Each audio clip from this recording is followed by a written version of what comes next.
Hey folks, I hope everybody's doing great today. It's David G here, and today I'm in Venice, Italy. It's my third time visiting this lagoon city of unparalleled history and beauty. This is what Venice could look like, but the reality, sometimes it looks a little more like this. So in this video, we're stepping beyond the usual postcard views to explore some lesser-known Venetian spots, visit a few locally run businesses, and get a deeper look at what Venice is really like today.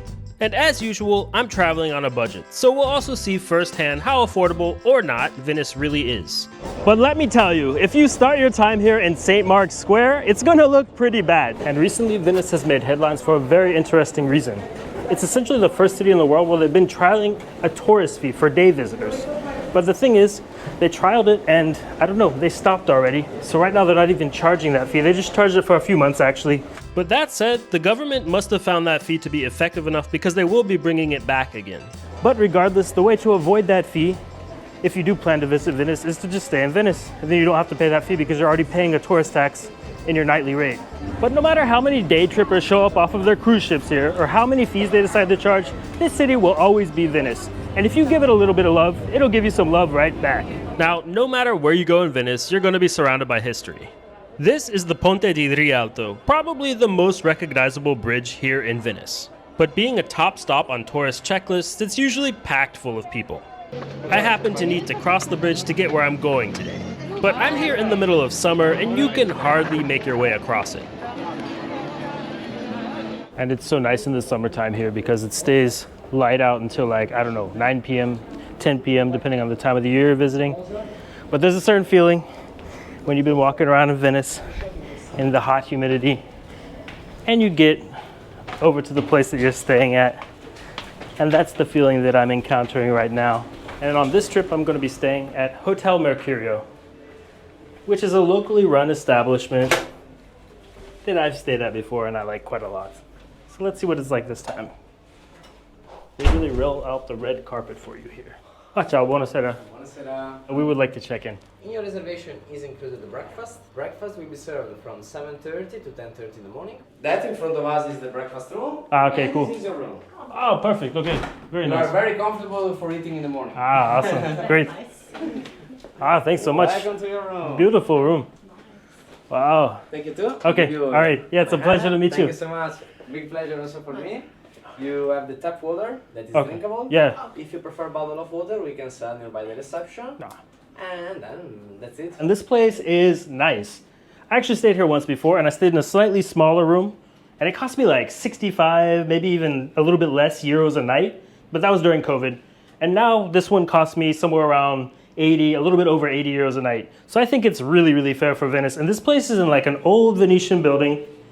I mean, everything in this part of Venice is in an old Venetian building, but this one is very nicely maintained. The bathroom is like well equipped with your typical Italian bidet plus toilet setup and the heater, all the soap and that kind of stuff you need along with shampoo. Basics, but very nice. And then this bed is just like, basically if you're going to Venice and you want to have that Venetian experience without paying like 500, 1,000 euros a night, this is the place for it. Oh yes, and this is quite a rarity in Venice, but this room actually includes a balcony. And in Italy, just across the whole country, there are just like a ton of really nice local establishments like this one. So I always try to make some effort to stay in a local place where it's possible. I mean, sometimes I have stayed in chain hotels in Italy, but the thing is these local hotels, they just do a better job and they're usually much more affordable.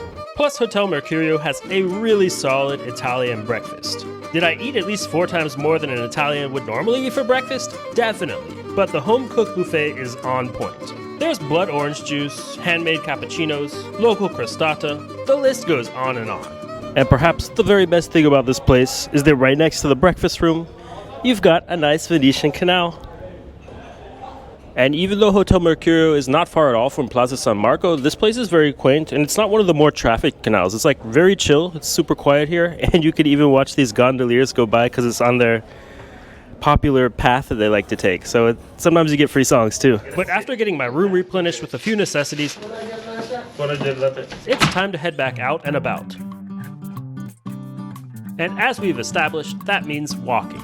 Well, to get started, there are actually free things that you can do in Venice. For example, these royal gardens are very pretty and they're not even that packed full of people today. There's even like a free bench here, but that one's in the sun. And although a lot of the attractions here will basically cost you an arm and a leg, I don't know, there's 30 euro entrance fees, there's 50 euro entrance fees. There's a lot of places that are just free to visit. That includes a bunch of different parks, gardens, and just nice canals that people don't even really know about. And a lot of people visiting here just for one day or just one night wouldn't even see these things. Water is also free in Venice, though there is a long line to get any of it. Piazza San Marco, or St. Mark's Square, is the main public square of Venice, and it's also free to walk around there. But the museums and the basilica are far from free to enter. Plus, the plaza does tend to be overfilled with people. And all it really takes is a few walks away from any central tourist point, and voila, you've got a place that's pretty peaceful, pretty calm. But although I've been to Venice a number of times, I've never had the chance to check out the Libreria de Acqua Alta. So I'm gonna give this little bookshop, I don't know, a browsing through. Here you can find a plethora of English language books such as Dante's The Divine Comedy, A Brief History of Venice, and Serial Killers in Venice. The bookstore's name, Acqua Alta, means high water. Just imagine all the water is 1 or 2 meters higher than it is during a storm. In spring and fall, that often happens in Venice and the surrounding areas. And the Italian books are even in a boat. The basic concept of this bookstore is that when the Acqua Alta happens, all the books can float instead of being ruined. And if you have some kind of strange desire to stand on a stack of books, that's possible to do here as well. You can get an idea of how high the water can get by looking at the difference in the coloration of the bricks here. But to get a better idea of the kind of damage that Acqua Alta can cause, let's visit a nearby church. The Chiesa di San Zaccaria. Above ground, this church basically appears similar to any other in Venice, with its marble structures and beautiful decorations. But there's a lot more beyond this part of the church, and to see it means paying a small entrance fee. Thank you. Entrance fee paid, the first room that I enter is the Chapel of Sant'Antanasio. But despite the beautiful decor, including the birth of St. John the Baptist by Tintoretto, it's in the next room that we'll find what we came here to see, the church's crypt. This crypt was the burial place for a number of doges, so basically Venetian dukes. It's over 1,000 years old, and it wasn't always underwater. But gradually, as Acqua Alta occurred again and again over the years, Venetian canal water began being a mainstay here. But in November 2022, some of Venice's worst dealings with Acqua Alta led the crypt to become entirely flooded with water. And you can see that the water's likely rose at least to where I'm standing, because there's this kind of green mold on the wall in many places. These seem to be the coffins that they managed to get out of the crypt while it was flooding, but they still have this special stuff that helps them to dry out. But now Venice has a state-of-the-art flood barrier known as Mosè, literally named after the biblical figure Moses for his ability to part waters. So far, this flood barrier has kept the city from any massive flooding since the record Acqua Alta in November 2022. But besides Acqua Alta and rising tides, Venice is also gradually sinking. So only time will tell how long the Mosè system will be sufficient to keep Venice above water. But after a little visit to the Golden Chapel, also included in my crypt ticket, it was time for a coffee. And while I'm over here in Venice, just like everywhere else I go, I'll be drinking plenty of coffee. And there's one myth that I've just got to disprove, because it's going around all on the internet, and it's just misinformation. Italians don't care if you drink cappuccinos after noon, after 11, after 3 p.m., any of that. The only thing is that some coffee shops might not have any milk available after a certain time to froth, so they might not serve you a cappuccino. The only real problem with this cappuccino is that it costs 3.30 €, which in the rest of Italy would mean no one would come here to drink coffee, but that's not the case in Venice. So it is a little bit more expensive here than the rest of Italy.